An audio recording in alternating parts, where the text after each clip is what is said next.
जय हिंद, नमस्कार दोस्तों, स्वागत है आप सभी का आपके अपने यूट्यूब चैनल कर्नजी स्टडी पॉइंट पर। तो दोस्तों, आज की इस वीडियो में हम देखने वाले हैं एमपी बोर्ड परीक्षा 2025 कक्षा 12वीं का जो इतिहास का पेपर होने वाला है। इसके लिए मैं एक अंक के बहुत ही महत्वपूर्ण क्वेश्चन लेकर आया हूँ। जी हाँ दोस्तों, मैं जो क्वेश्चन बताने वाला हूँ ये मॉडल पेपर में से बता रहा हूँ, क्योंकि इनके आने की संभावना बहुत ही ज़्यादा है। तो ऑब्जेक्टिव क्वेश्चन कौन कौन से करना है तो आप देख लीजिए। तो पहला है पहला प्रश्न क्या है। पहला प्रश्न में आएगा सही विकल्प। तो सही विकल्प का चयन करना है।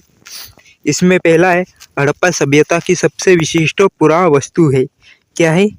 तो इसमें चार ऑप्शन दिए हुए, हड़प्पाई आभूषण, हड़प्पा मृद भांड और हड़प्पाई मोहर। तो इसका आंसर हो जाएगा हड़प्पाई मोहर। फिर अगला दूसरा है गांधार कला संबंधित है। किससे संबंधित है ये? तो गांधार कला है वो बौद्ध धर्म से संबंधित है। तीसरा है किस शासक ने इब्न बतूता को दिल्ली का काजी नियुक्त किया? किसने? मोहम्मद बिन तुगलक ने। फिर अगला पांचवा है परम सत्य के स्वरूप को समझने की मुश्किल को दर्शाने वाली रचनाएं उलटबासी यानी कि उल्टी कही उक्तियां की रचना की थी। किसने की थी? ये कबीर ने की थी। फिर अगला ये चौथा था, ये पांचवा क्या है?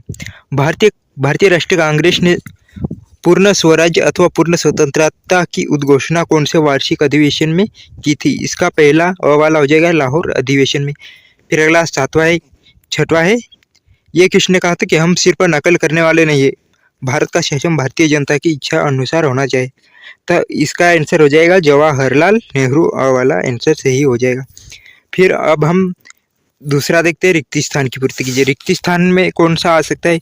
पहला है कई पुरातत्वविदों का मानना है कि हजा पच्ची खाली स्थान था। क्या था? हजा पच्ची था वो क्या था? मोट। तो आप इसको नोट कर लीजिए।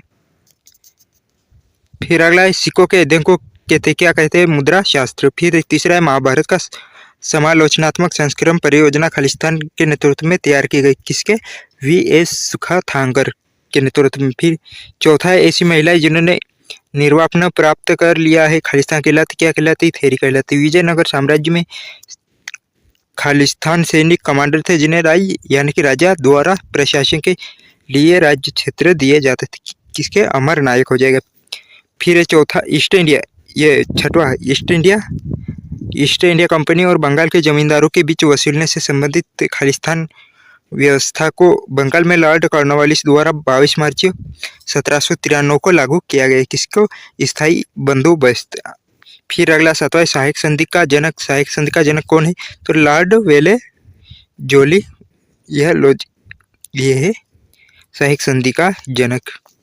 फिर ये सही जोड़ी, तो पहले का मिलाना है दवाले से, फिर दूसरे का मिलाना है अवाले से देवपुत्र से, तीसरा है रिहिला तीसरे का मिलाना है इब्न बतूता बवाले से मिलाना है, फिर चौथे का मिलाना है ई वाले से फ्रांसिस बर्नियर। फिर पांचवा है मिल्कियत का किससे मिलाना है? तो व्यक्तित्व जमीन से। और छठवे का ये छठवे से मिलाना है। तो अब हम एक शब्द और वाक्य में उत्तर देख लेते हैं। पहला है हड़प्पा सभ्यता में किस पशु की पूजा की जाती थी? किस पशु की? तो कुन्नड़ वाले बैल के। फिर दूसरा है महात्मा बुद्ध पूर्व जन्मों की कथाएं किसमें संकलित? किसमें? जातक कथाओं में। तीसरा जन्म मान्यता के अनुसार जन्म और पुनर्जन्म का चक्र किसके द्वारा निर्धारित होता है? कर्म के द्वारा। फिर है चौथा 1800 ईस्वी में हम्पी भग्नावशेष किस पुरावित द्वारा प्रकाश में लाई गई थी? किसके? कर्नल कोलिन मैकेंजी के द्वारा। फिर है अगला क्या है? जोतकर की जमीन पर खेती करने वाले किसान क्या कहलाते हैं? वटाईदार कहलाते हैं। फिर छठवा है क्या? संथालों द्वारा दीकू शब्द का प्रयोग किसके लिए किया जाता था? तो ये किसके लिए किया जाता था? साहूकारों के लिए किया जाता था। फिर अगला है महात्मा गांधी और भीमराव अम्बेडकर के बीच 1932 में कौन सा समझौता हुआ?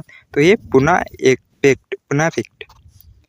फिर है सत्य में पहला है सिंधु घाटी सभ्यता में सड़कें तथा गलियां एक दूसरे को समकोण पर काटती थी। तो ये सत्य हो जाएगा। फिर दूसरा है संस्कृत भाषा में स्तूप का अर्थ टीला होता है। ये भी सत्य हो जाएगा।